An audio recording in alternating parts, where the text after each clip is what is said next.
परभणी लोकसभा मतदारसंघावर भाजपनं आता दावा केलाय। पक्ष संघटना मजबूत असल्यानं जागा भाजपनं लढावी असं आता आमदार बबनराव लोणीकर यांची मागणी आहे। 2 लाखांपेक्षा जास्त मतांना भाजप निवडून येईल असा विश्वासही त्यांनी व्यक्त केला आहे। परभणी लोकसभा मतदारसंघ भारतीय जनता पक्षाने लढवावा। भारतीय जनता पक्ष या लोकसभेमध्ये मजबूत आहे। भारतीय जनता पक्षालाच परभणीची जागा सुटावी आणि म्हणून भारतीय जनता पक्षाचे आम्ही सर्व पदाधिकारी माननीय देवेंद्रजी फडणवीस यांच्याकडे विनंती केलेली आहे।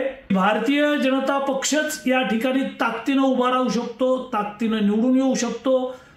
2 लाख मतापेक्षा जास्त मताने भारतीय जनता पक्ष निवडून येईल। ही जागा भारतीय जनता पक्षाला मेरिटवर सुटावी अशी आम्ही मागणी केलेली आहे।